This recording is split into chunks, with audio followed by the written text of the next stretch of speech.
Welcome to अकेडजा। इस video में मैं आपको बताने वाला हूं how to memorise the concept of equilibrium of forces. Equilibrium of forces एक बड़ा ही इजी सा कॉन्सेप्ट है और आप सभी जानते हो कि कोई भी बॉडी कब इक्विलिब्रियम में होगी, जब net force acting on the body क्या हो, जीरो। तो आपको यहां पे मेमोराइज क्या करना है, और मेमोराइज करना है basically question problem solving steps. तो पहली स्टेप होती है ड्रॉ फ्री बॉडी डायग्राम। और इस फ्री बॉडी डायग्राम में हम क्या करते हैं, हम फ्री बॉडी डायग्राम में हम करते हैं कि we show all the forces acting on body और ऑब्जेक्ट। मैं इसमें बहुत छोटी छोटी बातें तक इंक्लूड कर रहा हूं। जैसे पहला आपका काम क्या है, स्टेप नंबर 1 आपकी क्या है कि एफवीडी बनाइए। सेकंड, मेक श्योर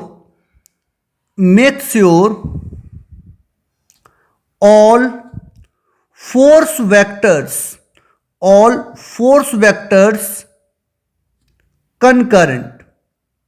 एक्चुअली यहां पर आपको पता है कि फोर्स एक वेक्टर क्वांटिटी है, तो जब किसी भी बॉडी पर आप फोर्स दिखाओगे तो बाय अ वेक्टर दिखाओगे, और जब भी आप ये बनाए तो ट्राई करें कि वो सब कॉनकरेंट हो, मतलब एक ही पॉइंट से इमर्ज हो। तो ये कैलकुलेशन के लिए हमको आसान कर देता है, चीज़ों को सिंप्लीफाई कर देता है।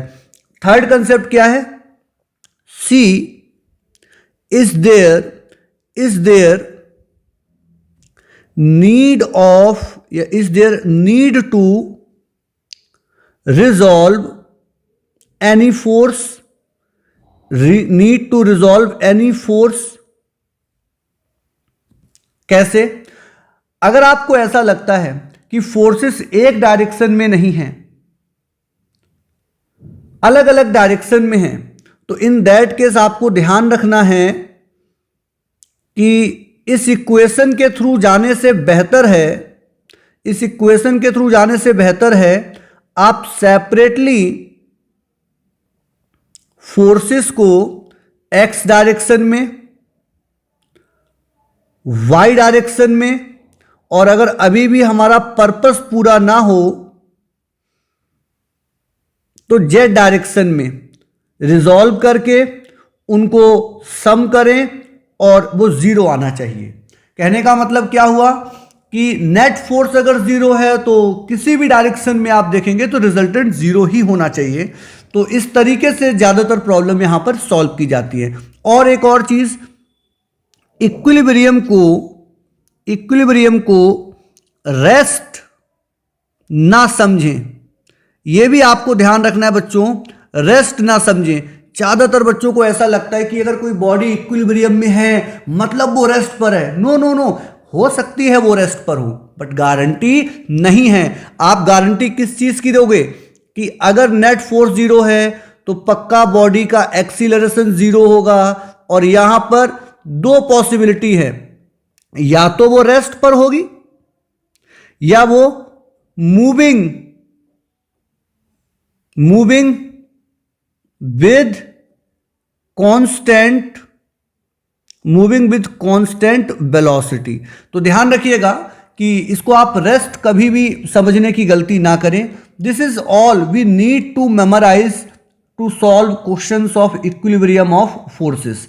एक क्वेश्चन भी मैं देता हूं, देखिए क्वेश्चन क्या है कि इस तरीके से ये हमारे पास एक मास है और ये 1.5 kg का है and is hanging with help of 2 strings, और पूछा गया है कि वो टेंशन वैल्यू बताइए। तो अगर हम यहाँ पे एफवीडी बनाएं तो आप देखोगे इस तरीके से नीचे की तरफ क्या लगेगा, वेट लगेगा। अगर जी को मैं 10 ले लूँ तो ये हो जाएगा 15 newton, and there is a tension T2 and this is the tension T1। तो अगर आप देखोगे तो ये जो मैंने एफवीडी बनाया है, ये फोर्सेस कैसे हैं, ये फोर्सेस है कॉनकरेंट।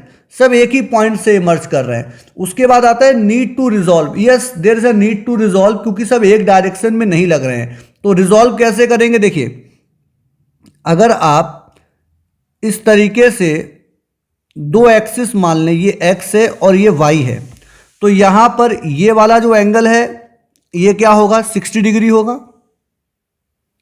सिमिलरली चूंकि ये 30 है तो ये एंगल भी क्या होगा? 30 होगा।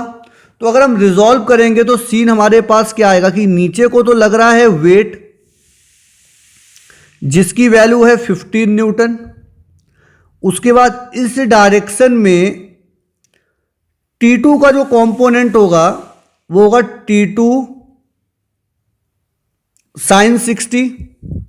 इस डायरेक्शन में अगर आप देखोगे जो T2 का कंपोनेंट होगा वो होगा T2 cos 60। ये यहां पर देखें आप, ये कंपोनेंट होगा T2 cos 60, ये कंपोनेंट होगा T2 sin 60। मैंने सेपरेट बनाया ताकि कंफ्यूजन कम आए। इस डायरेक्शन में आप देखोगे तो T1 का कंपोनेंट आएगा T1 sin 30 and in this direction y direction T1 का कंपोनेंट आएगा T1 cos 30। अब आपको क्या करना है कि भाई सभी फोर्सेस का सम इन x डायरेक्शन 0 होना चाहिए, और ये तभी हो पाएगा जब ये फोर्स और ये फोर्स एक दूसरे को बैलेंस करें, मींस इक्वल हो। तो यहां से इक्वेशन हो जाएगी T2 sin 60 equals to T1 sin 30, और यहां से आपको मिलेगा √3T2 इक्वल्स टू T1। एक वैल्यू तो नहीं मिली है but we got a relation here. Similarly अब हमें y में करना है, तो हम लिखेंगे सभी फोर्सेस का सम इन y डायरेक्शन ऑल्सो 0 हो। तो बड़ा सिंपल है, आप ये बोल सकते हो जितने फोर्स ऊपर हैं वो मिलकर किसको बराबर कर दे? जो फोर्स नीचे हो। तो नीचे तो हमारे पास अकेला 15 न्यूटन है, ऊपर की तरफ दो हैं, एक है T1 cos 30 जो हो जाएगा √3 T1/2, एक है T2 cos 60 जो हो जाएगा T2/2। अब मैं क्या करूं, T1 की वैल्यू को यहां से रिप्लेस कर दूं, तो T1 है √3T2, तो वो हो जाएगा, आप देखोगे 3T2 हो जाएगा, 3T2/2 plus T2/2 equals to 15। ये आप सॉल्व करोगे तो ये हो जाएगा 2T2 इक्वल्स टू 15, और यहां से हमको T2 मिल जाएगा 7.5 न्यूटन एंड T1 √3T2 है तो वो हो जाएगा 7.5 √3 न्यूटन। तो इन दिस वे आपने देखा मैंने ये क्वेश्चन सॉल्व किया है, तो कोई बहुत टफ नहीं होते हैं इसके क्वेश्चन सॉल्व करने को। आपको बस कुछ इजी सी स्टेप्स याद रखनी है, और वो स्टेप्स क्या हैं कि सबसे पहले आप FVD बनाएं। FVD बनाने के बाद मेक श्योर जो फोर्स के वेक्टर आप बनाओ वो सारे के सारे क्या हो? कॉनकरेंट हो। नंबर 3, आपको ये देखना है कि क्या आपको रिजॉल्व करना पड़ेगा। अगर आपको लगता है कि हाँ रिजॉल्व करना पड़ेगा, देन आप क्वेश्चन को x में सेपरेट सॉल्व करते हो, y में सेपरेट सॉल्व करते हो। अगर पर्पस पूरा नहीं हो तो आप z में भी एंटर करते हो। With this I am ending this video. आप थोड़ी प्रैक्टिस करेंगे इन सवालों को तो आप और भी ज़्यादा कंफर्टेबल फील करेंगे।